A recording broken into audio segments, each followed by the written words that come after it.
Hola, hola, hola. Bienvenidos. Me quiero volver chango. Gracias por hacerme su cómplice para matar el tiempo y por esperar. Por esperar el regreso de este podcast. Este podcast que nunca se va. Siempre vuelve. Siempre encuentra el momento más oportuno u oportunista para regresar. Y qué mejor momento que lo acontecido ayer en la Champions League. No precisamente la derrota del Bayern en contra del Inter, de la que ya podremos hablar, sino de la inesperada derrota del Real Madrid en el campo del Arsenal. Inesperada, no porque haya caído, dije inesperada derrota, pero se entiende que entraba, si no en lo predecible, tampoco era descabellado anticipar que el Arsenal iba a ganar en Londres. Pero no de la manera en la que ganó, no con la cantidad de goles que anotó, y con el nulo sufrimiento, sobre todo, ¿no?, al que se expuso. No es solamente que el Real Madrid recibiera 3 goles y que el Arsenal no recibiera ninguno, sino que el Real Madrid no generó ocasiones de gol. Tuvo una, quizás, la de Kylian Mbappé en el mano a mano que falla en contra de David Raya, y ya está. Entonces, sorprendente, sí, por el marcador y sobre todo por el rival y el momento en el que se encuentra el rival. O sea, históricamente al Arsenal no le respalda ni su presente, ni su pasado remoto, ni su pasado no tan remoto. Porque cuando titubeo a la hora de hablar pasado remoto, es que hubo un pasado muy, muy, muy remoto en el que se supone que el Arsenal era el mejor equipo de Europa y por lo tanto del mundo. El problema es que aquel pasado muy, muy, muy, muy pasado en el que el equipo era dirigido por Herbert Chapman, ese Arsenal no tenía manera de comprobarlo. Sí, ingleses loquitos que se sentían los mejores del mundo, pero que cuando tuvieron que comprobarlo en competiciones europeas, pues quedó claro que no lo eran.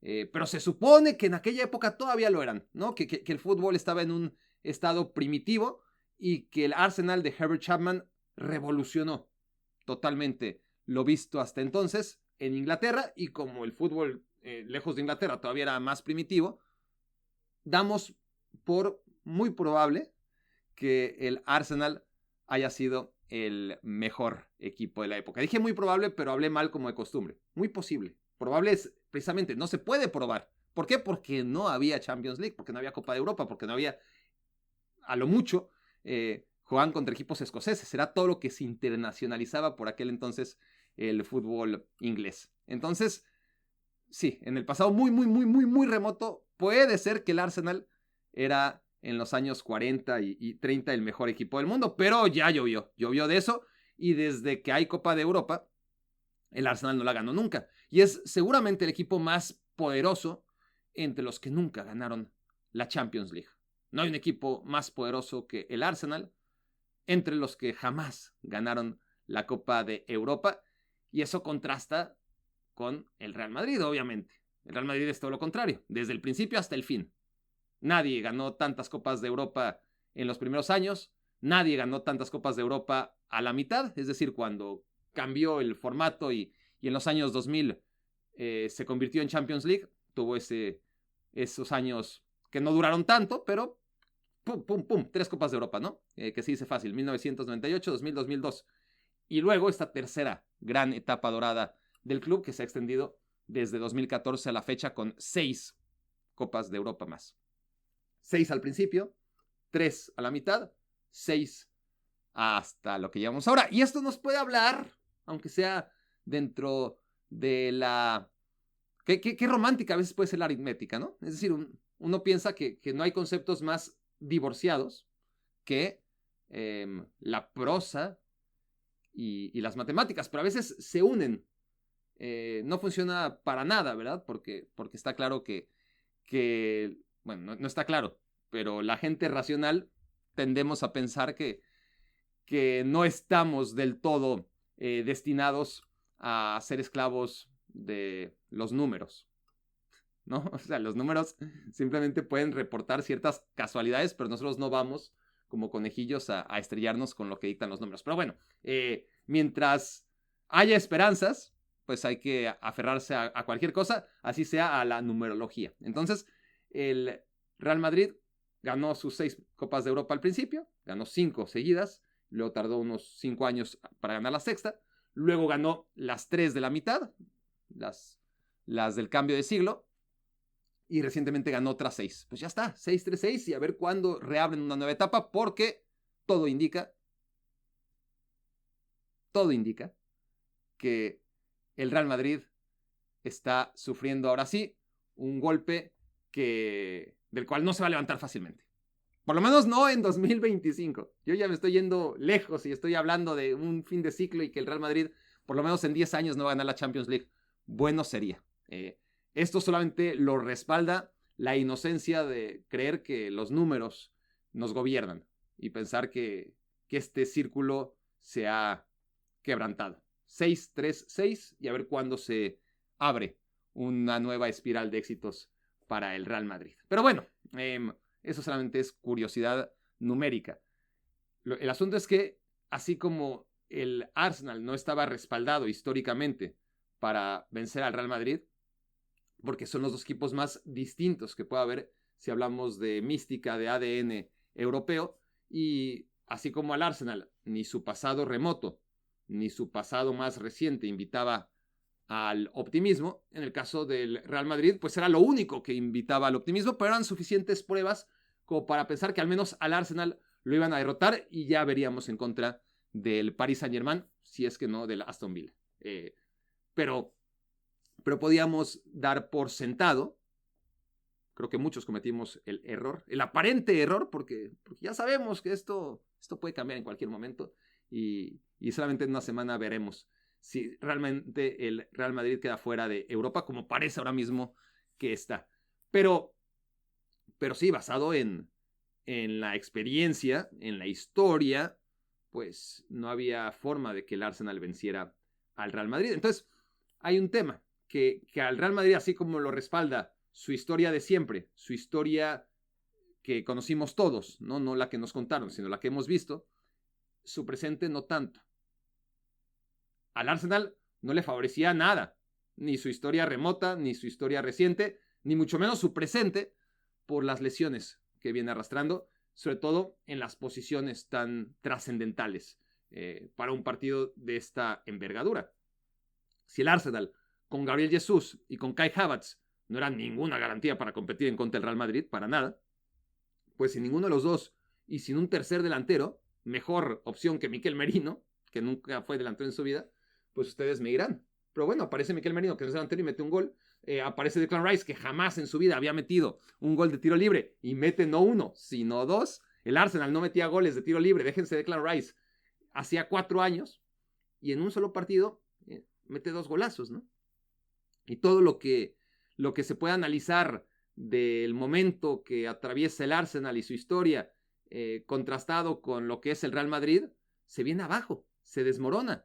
Y tenemos esta situación en la que el Real Madrid nos hace preguntarnos, ¿se va a levantar esta vez? Porque ya lo hemos visto, ¿no? Esta historia nos la han contado muchas veces. No es la primera vez que pierde el Real Madrid en esta Champions League, ya perdió varias.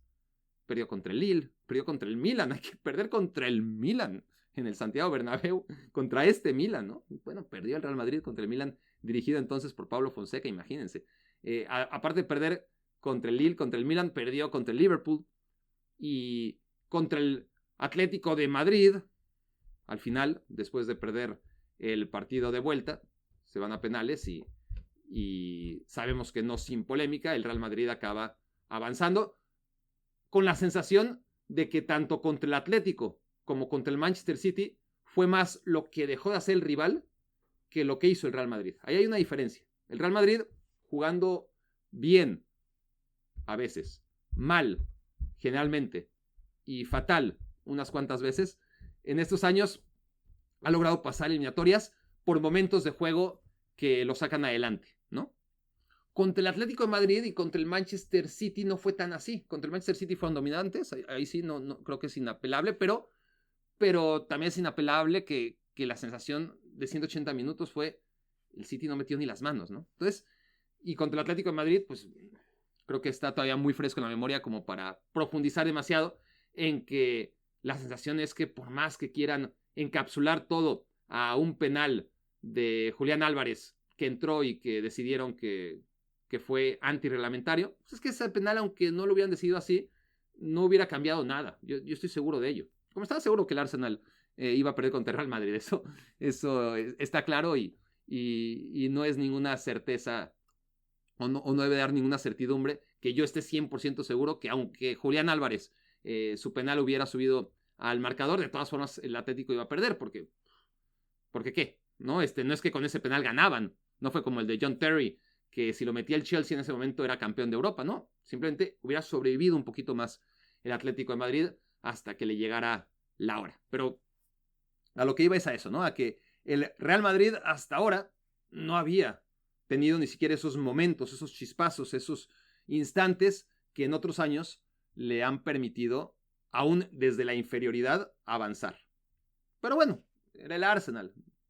Parecía que no iba a ser necesario tampoco que el Real Madrid recurriera a esos momentos que hasta ahora no han aparecido y que ahora sí tienen que aparecer en el partido de vuelta. Pero son 3 goles. Son 3 goles. Es un nuevo nivel de dificultad para el Real Madrid. Lo hemos visto remontar muchas veces 2 goles, ¿no?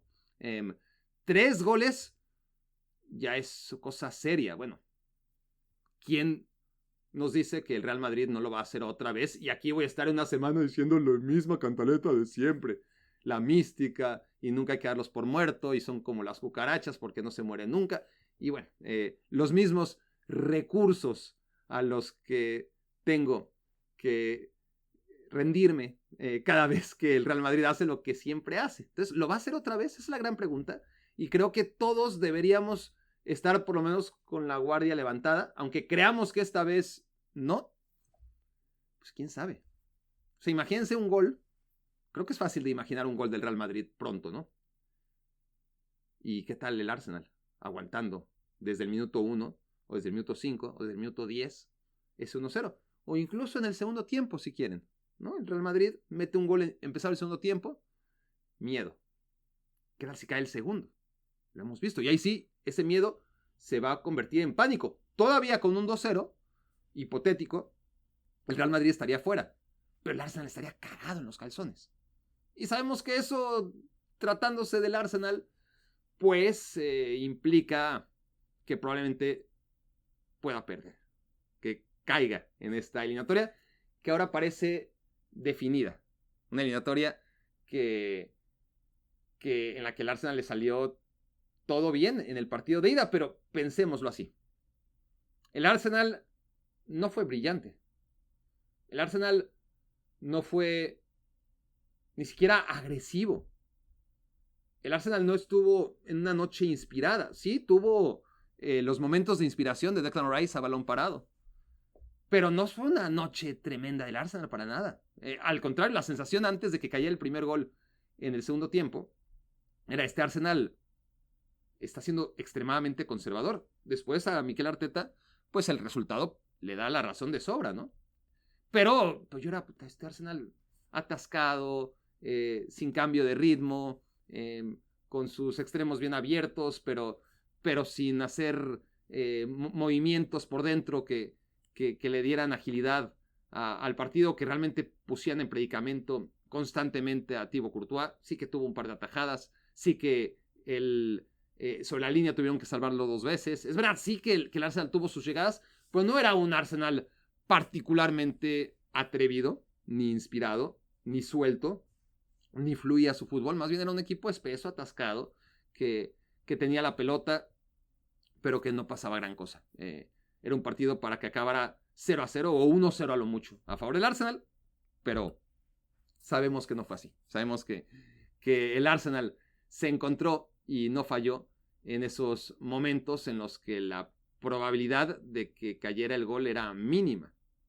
Y bueno, Declan Rice, que nunca en su vida había anotado en un tiro libre, el Arsenal que nunca había, bueno, por lo menos en los últimos 4 años nunca había anotado, déjense Declan Rice, cualquiera, de tiro libre, lo hizo, y esas son las cosas que a veces están fuera del control y de lo que uno puede predecir de un partido. Entonces, yo que confío, que he confiado, que había confiado ciegamente en el Arsenal, claro, ante todo este contexto, era imposible seguir abanderando la idea de que este Arsenal no es como lo pintan, que este Arsenal tiene huevos, que este Arsenal, por más que las circunstancias hayan estado en su contra en años recientes, es otro Arsenal.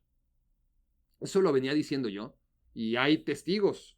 Ustedes son testigos, y si no se acuerdan, hay muchos episodios de Me Quiero Volver Chango en el archivo, como para que puedan comprobar que sí, que yo llevo 2 años o 3 años defendiendo a capa y espada a un equipo que me gusta mucho, como es el Arsenal. Ahora, claro, justo cuando dije el Arsenal tiene 0% de posibilidades, me salen con esto. Entonces, está cabrón. Sí, soy una mufa. Pero no me importa. Si va a ser para que el Arsenal cumpla el objetivo de eliminar al Real Madrid, me complace haber aportado mi granito de arena, mufándolos y perdiendo la confianza en ellos justo en el momento en que tenía que redoblarla. Pero no había de dónde sostener un favoritismo, o por lo menos un beneficio de la duda al Arsenal, por todo lo que he dicho hasta ahora, por todos los antecedentes del presente y del pasado. Pero bueno, justo así pasan las cosas, sobre todo cuando te llamas Barack Feber. Justo cuando quité todas mis fichas del barco del Arsenal, el barco logró, sin el peso de mis fichas, salir a flote y tener al Real Madrid en una circunstancia muy interesante, muy, muy, muy interesante, porque yo veía el primer gol, veía la cara de Bellingham, ya se decía, a ver, cabrón, es que lo más increíble de todo es esta capacidad que tiene el Real Madrid para hacernos creer que lo que estamos viendo realmente está pasando, ¿no?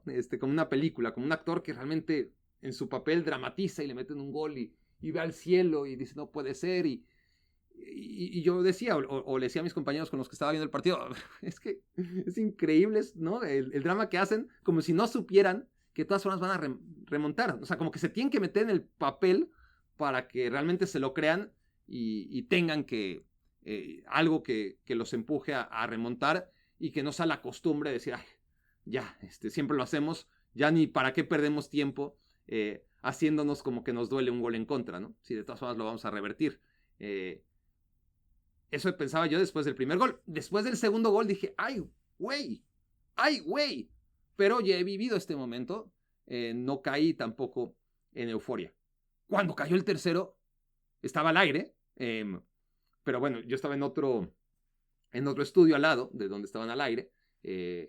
Y grité, no pude controlarme. ¿No? Cuando estaban los micrófonos. Claro, ¿quién estaba viendo ese show? Cuando al mismo tiempo estaba jugando el Real Madrid contra el Arsenal. Eso creo que también es un tema de conversación. Pero el caso es que ahí sí no me pude controlar. Yo que soy tan crítico de aquellos que festejan los goles en contra del Real Madrid, porque como si no supieran que todas formas el Real Madrid les va a remontar. Ese tercer gol fue, no, y la manera en la que, o sea, en la que remata Declan Rice, como no hay un ángulo más remoto que el que encontró Declan Rice en aquel gol, ¿no? Tremendo. Por más que siempre digamos es que el portero cuando es en su poste es responsable, es que, güey, no mames. O sea, ¿dónde entró esa pelota, no? Y ahí sí no me pude contener.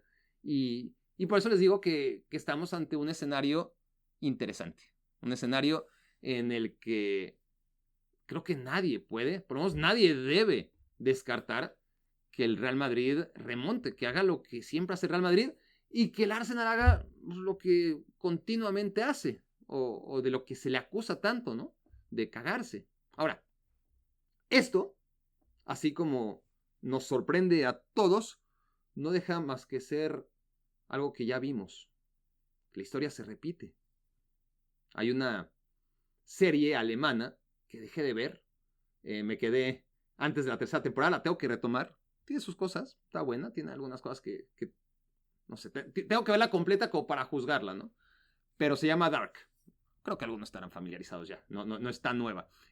Solo que yo la dejé de ver y ya no la retomé y está en mis pendientes, ver qué diablos pasa, pero sí vi lo suficiente como para darme cuenta que la historia se repite y no estoy contando ningún spoiler porque creo que eso queda claro desde el primer capítulo, ¿no? Y tiene ciclos. Y aquí es un ciclo perfecto, así como les hablé del 6-3-6, de los 15 campeonatos del Real Madrid, simétricamente distribuidos en 6 en el pasado, 3 en el clímax y 6 en lo más reciente. Pues cuando se acaba el Real Madrid de los Galácticos, eso ocurre justo en contra del Arsenal. Justo en contra del Arsenal en el año 2006. Fue la última piedra que cavó la tumba del... las tumbas no se cavan con piedras, ¿no? En fin, ustedes me entienden.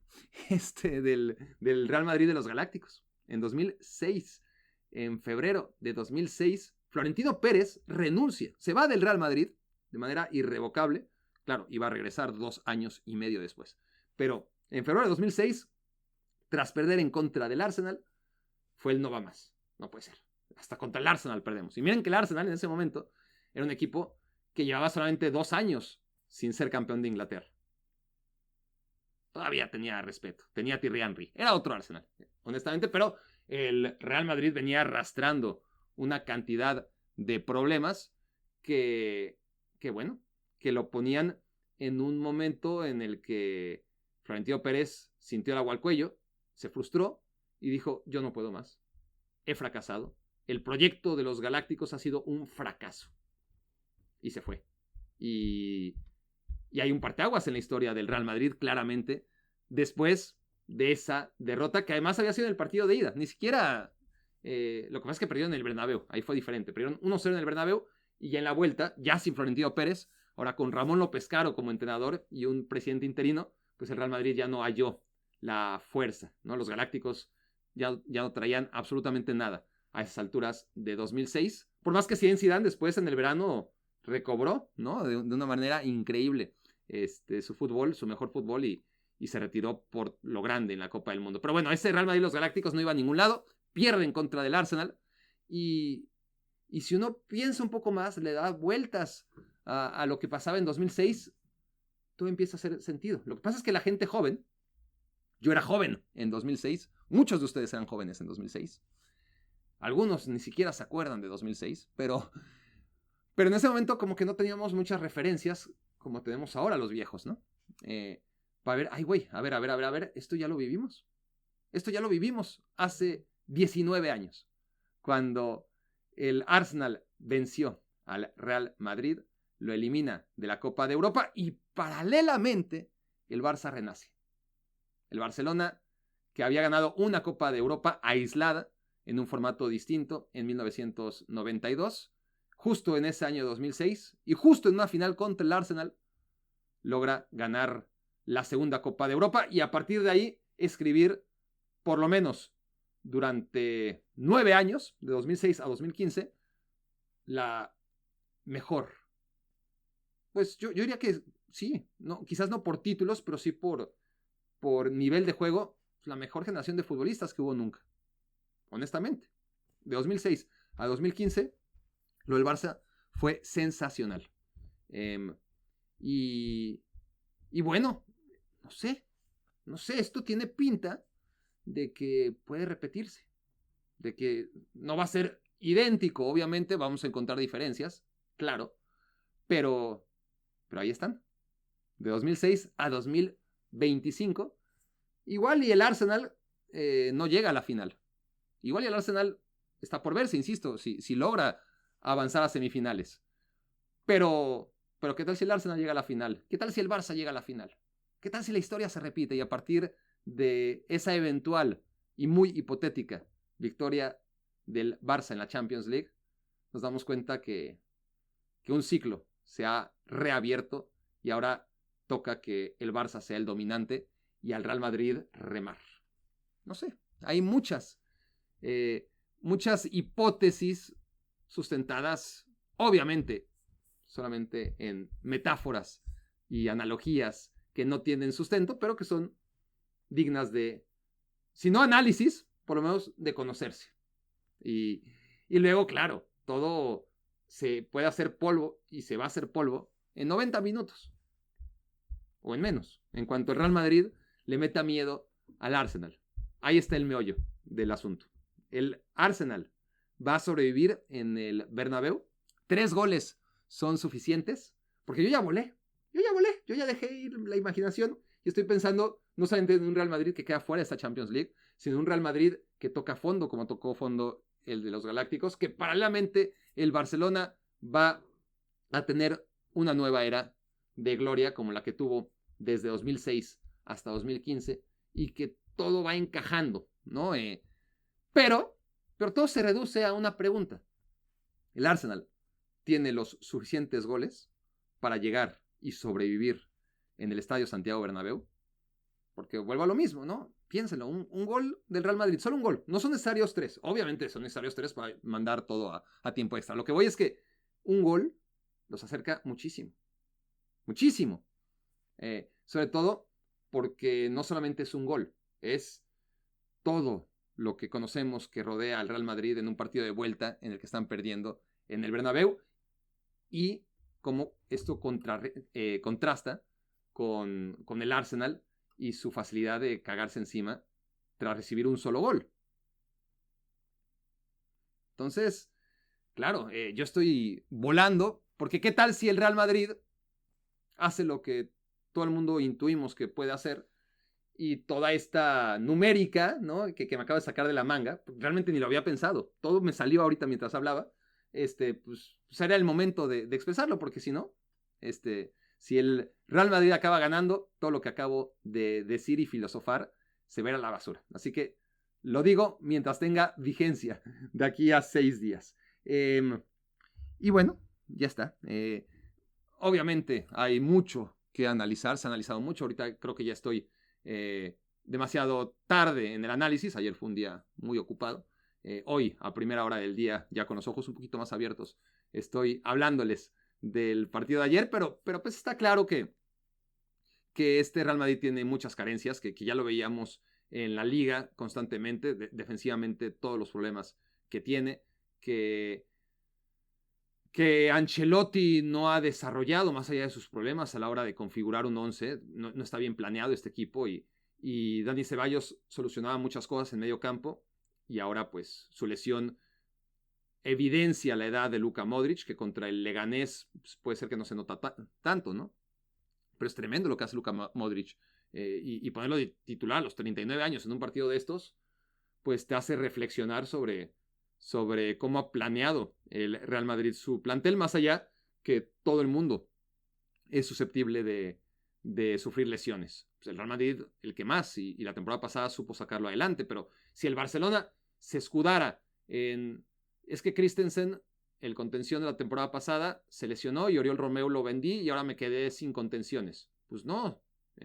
Hansi Flick se sacó de la manga a Marc Bernal. ¿Y qué pasó con Marc Bernal? Pues que se rompió los ligamentos, se destrozó la rodilla, se perdió el resto de la temporada cuando esta ni había iniciado casi y se sacó de la manga a un nuevo futbolista, a Marc Casado. Y Marc Casado duró mucho, pero ya está, se lesionó también. Y entonces, pues entre Eric García, entre Pedri, ¿no? Retrasas a Pedri, adelantas a Eric García, pones ahí a Frenkie de Jong para medio ayudar y te las arreglas.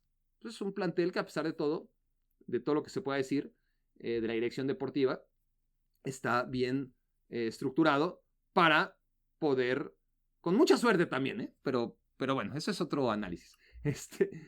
Con un trabajo, sobre todo en la cantera, que te permite, bueno, ya está. El Real Madrid yo creo que trabaja bien la cantera, solamente que no tiene confianza en ella. Y el técnico en particular, pues es un técnico, lo he dicho aquí muchas veces, que no ha sustentado ninguno de sus triunfos apostando por jóvenes. Entonces, a estas alturas de su avanzada edad, no lo va a empezar a hacer.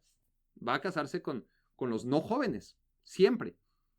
Pero eso le corta posibilidades a un Real Madrid que por sí está con muy pocas opciones en ciertas posiciones del campo. Sobre todo si hablamos en la defensa. Y bueno, no está Rüdiger, no está Dani Ceballos, entonces pones a Camavinga y a Modric, Camavinga que no da una desde hace rato, en la posición en la que lo pongas, y Courtois lo salva todo hasta que pone mal una barrera y ahí empieza todo, ¿no? Es increíble porque pones a un hombre en tu poste izquierdo y ya inmediatamente inhibes a Declan Rice a intentarlo.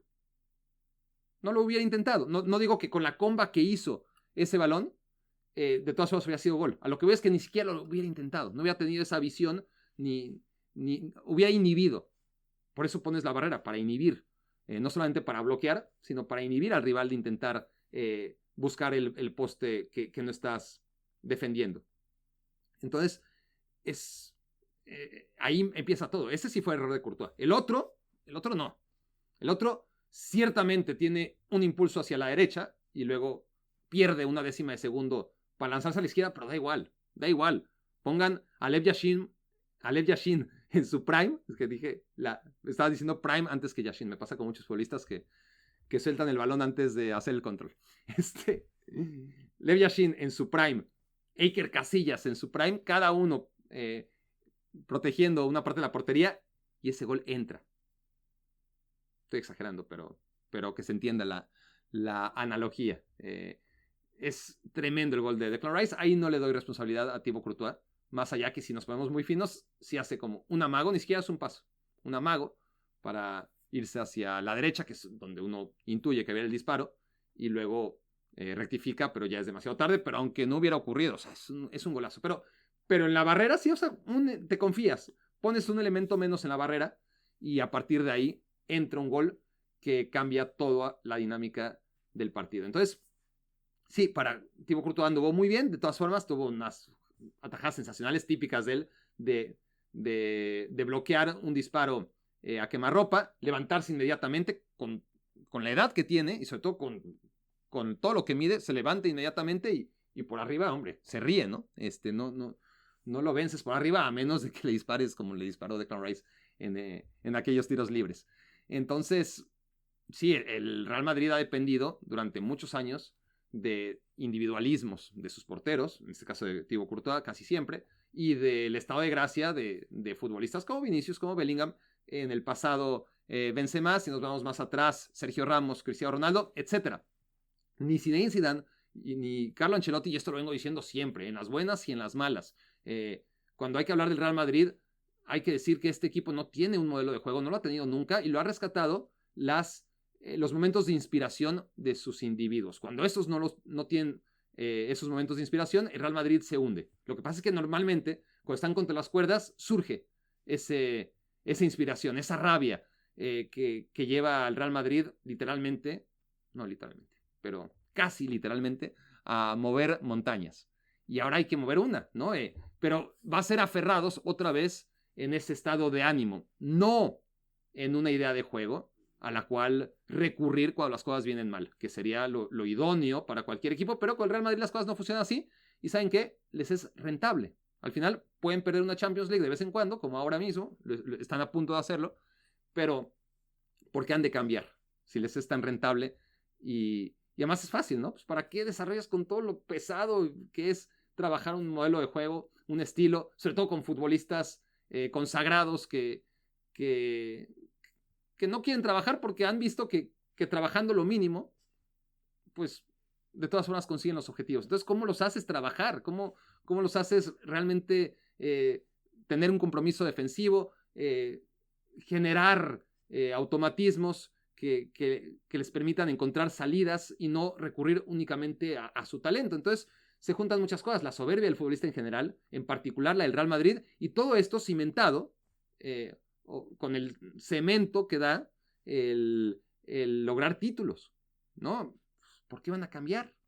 Si así es mucho más fácil y de todas formas lo consiguen. Pues llegan momentos que son además de vez en cuando en que les dan un golpe del cual no se levantan. Se los dio el Ajax hace muchos años al Real Madrid, que venía a ganar 3 Copas de Europa consecutivas, pero fue en un partido de vuelta. Se los dio el Manchester City también, metiéndole 4 goles, también fue en un partido de vuelta. Y ahora ha sido en un partido de ida. Son muchos goles, pero es el Arsenal y es el Real Madrid y ya veremos, ya veremos. Sí eché en falta que Ancelotti hiciera algo, ¿no? Más allá de que pues, no iba a trabajar un sistema que no ha trabajado a lo largo de tantos años y que no lo ha necesitado. Un modelo de juego al cual aferrarse, insisto, eso siempre lo digo, y el Real Madrid no lo tiene y no lo va a tener con Ancelotti y difícilmente con el que venga, ¿no? Porque cada vez que el Real Madrid ha tratado de traer un entrenador que construya, se encuentra con muchas dificultades en el plantel. La gente que llega al Real Madrid siente que tiene el nivel como para resolver por ellos mismos cada partido. Y además, el problema es que las pruebas así lo demuestran, ¿no? Entonces, independientemente de quién venga después de Ancelotti, Ancelotti está para poner la mejor alineación posible, para hacer los mejores cambios posibles, para mantener el vestidor con un buen estado de ánimo, que todo eso es muy difícil, y poco más. Entonces, cuando una de sus, ya que no va a apostar por la cantera en los momentos en que realmente es necesario, ya que no va a desarrollar un modelo de juego con sello propio que les permita salir de problemas cuando las individualidades no aparecen. Ya que no tiene todo eso, pues por lo menos que intervenga en los partidos. No digo que vas a poner, que vas a sentar de inicio a Vinicius o a Mbappé, pero si llega un momento del partido en el que, bueno, estás bien, estás empatando 0-0, es un buen resultado. Y el Arsenal no te está generando ocasiones. Cae el 1-0. Bueno, es momento de reaccionar. No reacciona el equipo. Cae el segundo. Es hora de hacer algo. Pero bueno, es el Real Madrid. Mete el 2-1. Es trascendental para el Real Madrid meter el 2-1 que le permita llevar totalmente abierta la eliminatoria al Bernabéu. Pero lejos de que caiga el 2-1, no se acerca a ello. Y lo que sí cae es el tercero. Y ahí todavía hay tiempo de reacción. Y yo no sé si hubiera cambiado algo o no, probablemente no. Una entrada de Brahim Díaz unos minutos antes. Intentarlo con Güler. Claro, los mejores jugadores son los que no juegan al final, cuando hay una debacle como esta. Pero más allá de Brahim, que juega muy poquito y que suele responder, de Güler, que no se ha ganado tampoco demasiada confianza como para pensar que el turco te va a resolver en un partido tan nefasto como el que tuvo el Real Madrid contra el Arsenal, inténtalo con Enric. Enric sí que cada vez que entra pasan cosas con él. Sí que demuestra que va a ser un jugador grande, que está preparado, que vamos, que si no pasa nada, pues no pasó nada. Tampoco va a pasar nada ya con Vinicius. Ese partido no era para Vinicius. Mete a Enric. Por lo menos cuando vas perdiendo 3-0, carajo. ¿No? Porque un gol te marca muchas diferencias. Si estuviéramos hablando ahora de un 3-1, estaríamos siendo también conservadores en el pronóstico del partido de vuelta, pero no daríamos por liquidado al Real Madrid, para nada. Si de hecho no lo damos por liquidado, bueno, hablo por mí, no sé las barbaridades que se digan o que ustedes piensan, pero un gol de Enric, no sé si lo hubiera metido, pero inténtalo, ¿no? A ver si con Enric, yo sé que tampoco es el jugador que va a agarrar el balón en media cancha, va a conducir hasta el área y va a anotar, a menos de que se lo permita el rival, porque ya ha pasado. Generalmente, pues, el Real Madrid tiene un problema de generación de juego que no se iba a resolver, pero por ahí un momento, ¿no? de partido en el que aproveches que Enric trae la flechita arriba y sacudes, pero no, otra vez Ancelotti decide no darle ni un solo minuto, ni a él, ni a Güler, y 4 o 5 minutos a Brahim, y ya está. Y bueno, ya veremos muy pronto la segunda vuelta. Este fin de semana es el sorteo en el que voy a seleccionar a 2 de ustedes para que me acompañen al Barcelona Real Madrid, que se va a llevar a cabo en el Estadio Montjuic el próximo 11 de mayo. Incluye boleto de avión, hotel y partido. Es tremendo el premio. Sí, creo que esta es la última vez que lo vamos a hacer. Fuimos a la Eurocopa el año pasado. Salimos tablas, no gastamos más de lo que ingresamos y fue una gran experiencia, o sea, fue perfecto. Esta segunda experiencia decidimos, bueno, no hay Eurocopa, pero vamos al Barcelona Real Madrid a ver cómo responde la gente con las membresías de YouTube y creo que vamos a seguir tablas otra vez, siendo optimista. Tengo que hacer cuentas, creo que saldremos tablas en lo que se refiere a los gastos que hay que a asumir y los beneficios que a cambio estamos nosotros recibiendo a través de las cuotas. Al final el beneficio es la experiencia, porque honestamente es un ejercicio que requiere mucho trabajo, esfuerzo, y que hasta ahora el premio es, pues para mí, poder convivir con ustedes. Nada más. No estoy sacando económicamente absolutamente nada de ello. Así que los que ya son miembros de este canal en categoría Homo sapiens o Neandertal, gracias por ello. Los que no, todavía pueden sumarse. Y entre la gente de Instagram también. Ahí está el compromiso de todos los que han aguantado ahí entre los suscriptores de Instagram. Aparte de todos los beneficios que tienen, contenidos exclusivos, etcétera, pues están ahí para competir, como lo hicieron el año pasado, por la posibilidad de ir a un partido tan importante como Barcelona-Real Madrid. El verano pasado fue la Eurocopa, fue la semifinal entre Francia y España, que estuvo espectacular en Múnich. Así que el premio es gigante. La verdad es que las posibilidades de ganar son enormes. Un premio tan grande, pues la posibilidad de ganar es en cualquier otro ámbito, una en ¿qué? En 10,000, en 100,000, en 1,000,000. Aquí, créanme que es una probabilidad muy alta. Obviamente lo más probable es que no ganen, no los voy a engañar, pues al final gana uno. ¿Pero qué? O sea, es uno de 400 más o menos ahora mismo en Instagram, y uno de, tengo que hacer cuenta, porque son 600 los que estamos en YouTube como miembros, pero de los cuales muchos son chimpancé, categoría que no participa en el sorteo. Así que tenemos una escala, chimpancé no participa, Neandertal tiene una bolita y Homo sapiens tiene 2 bolitas. Así que ya lo saben. Les queda poco tiempo. Si no son miembros en YouTube ni suscriptores en Instagram, es ahora o nunca, o a lo mucho mañana, porque pasado mañana será el sorteo en el que ustedes, 2 de ustedes y yo, vayamos al clásico. Imagínense qué premiazo. 11 de mayo, Barcelona, Real Madrid. Apúntense y vayan sacando su pasaporte. También ganó el Inter en contra del Bayern Múnich. Un Bayern Múnich en que sabíamos que las bajas de Upamecano, sobre todo de Musiala, que fue el último en caerse y por lo tanto es la más dolorosa de todas, pero Upamecano en defensa te deja a Dyer y a Kim Min-jae como defensas centrales. Dyer, que increíblemente ha estado bien, por lo menos no ha cometido errores, que ya es mucho pedirle a un jugador que llevaba años sin jugar en el Tottenham y que ni siquiera es su posición natural, se ha vuelto ya central, creo que ya. Así como Çalhanoğlu, damos por hecho que ya es contención, pues Eric Dyer ya tenemos que dar por hecho, ¿no? Que es central. Pero tienes la limitante de que Alphonso Davies, justo cuando parecía retomar su nivel y estaba metido goles importantes, en un partido por el tercer lugar de la Nations League, no me jodan, por el tercer lugar de la Nations League, se pierde el resto de la temporada. Se rompe Alphonso Davies y acabas jugando con Stanisic, que es un jugador que es un central, a lo mucho lateral derecho, jugando a perfil cambiado. Y pierdes a Musiala y juega Guerreiro, ¿no? Lateral derecho. Hoy jugaste contra el Inter, jugaste con 3 laterales derechos. Prácticamente Laimer, que ni siquiera es su posición natural, pero te juega de todo y jugó de lateral derecho. Con Guerreiro, que jugó de enganche. Y con, bueno, Guerreiro, aquí le estoy cagando, porque Guerreiro, al ser zurdo, perdón, libera esa posición para que Stanisic juegue en su lugar. Entonces, más que jugar con 3 laterales derechos, nadie estaba en su posición. Porque Guerreiro, siendo lateral izquierdo, estaba jugando de enganche. Stanisic, siendo lateral derecho, estaba jugando lateral izquierdo.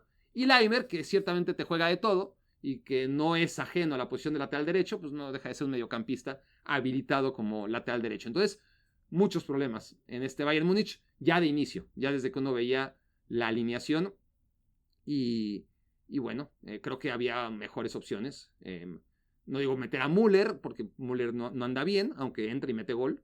Pero no sé, Gnabry y jugar con Sané por dentro. O si no quiere hacer eso, pues con Olise, ¿no? Y metes a Olise jugando por detrás de Harry Kane. Muy mal partido Harry Kane.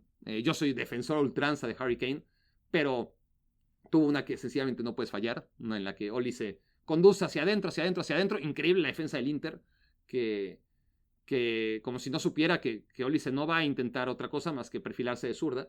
Lo dejan progresar, se la deja Harry Kane y Harry Kane, pues un gol de los que mete 99 de cada 100, pues confirma lo que muchos, no lo que muchos, Sí, confirman lo que la gran mayoría piensa, que es un pecho frío. Yo estoy del otro lado, creo que cualquiera puede fallar, hasta los de pecho más caliente. Cristiano Ronaldo ha fallado unos cuantos goles, ¿no? Y similares. Y claro, a Harry Kane lo que le atiza es todo su pasado. Y sí, tuvo un mal partido, no solamente por esa mala definición, sino en general sus controles fueron muy pobres. No tuvo un partido correcto el inglés. Y con tantos problemas, el Bayern Múnich necesitaba una mejor versión de Harry Kane y no la encontró. Ahora, el Inter hace un partido muy a lo suyo. No es bueno, pero hace un golazo. Hace un golazo el primer gol. Un despeje. La bajan entre Thuram y Lautaro. Y entre los dos progresan hasta llegar a medio campo. Y una jugada sensacional. Tanto el pase de Thuram como la definición de Lautaro para el 1-0 en la primera llegada que tuvieron. Y después el Bayern, con sufrimiento y más agresivo, encuentra el 1-1. Es merecido. Y además es poético, porque la nota Müller justo días después de que se confirma que se va a ir del Bayern Múnich, que no llegó a un arreglo, y después de 25 años en el club, se va a ir. Thomas Müller lo anunció 48 horas antes, y entra de cambio y mete gol. Maravilloso. Pero el Inter inmediatamente anota el 2-1. Es decir, el Inter en todo momento dio la sensación de que cuando quisiera iba a ganar el partido, que era simplemente que se lo propusiera. Algo tengo yo en contra del Inter de Simone Inzaghi desde toda la temporada. No me gusta cómo mete un gol y se echa para atrás.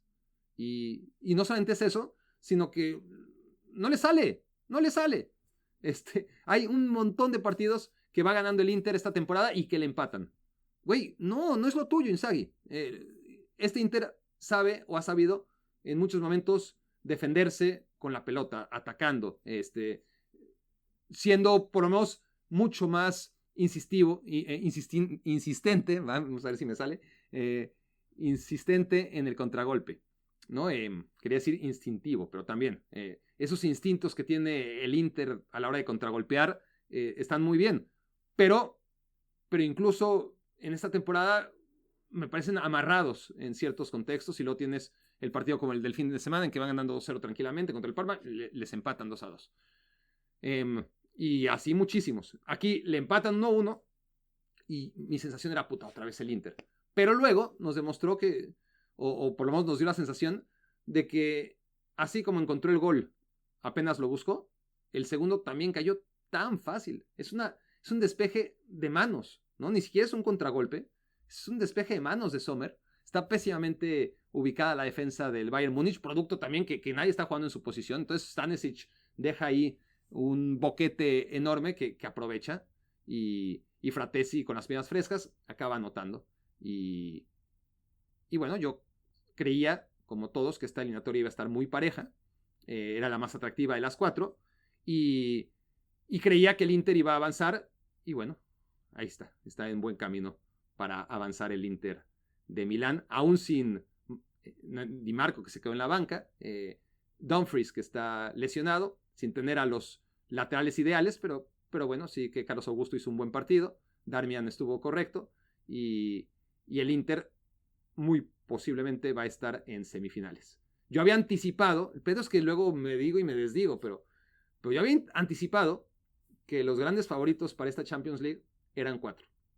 A principio de temporada. Dije, Manchester City, Real Madrid, en primer lugar, como siempre, o como se han ganado esa expectativa, por méritos propios, tienen que ser Manchester City y Real Madrid los favoritos. Y en el segundo escalón, yo puse al Arsenal y al Inter. No al Barça, no al Paris Saint-Germain, no a ningún otro. Dije Arsenal e Inter. Bueno, me equivoqué en algunas, pero saco pecho en otras. Vamos a ver si con lo que acabo de decir no resulta que el Bayern Múnich da la vuelta y el Real Madrid hace lo propio. Pero Arsenal e Inter está claro que estaban, al menos a principios de la temporada, con esa expectativa de dar un salto, ¿no?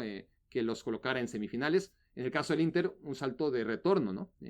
Puesto que hace muy poquito llegó hasta una final.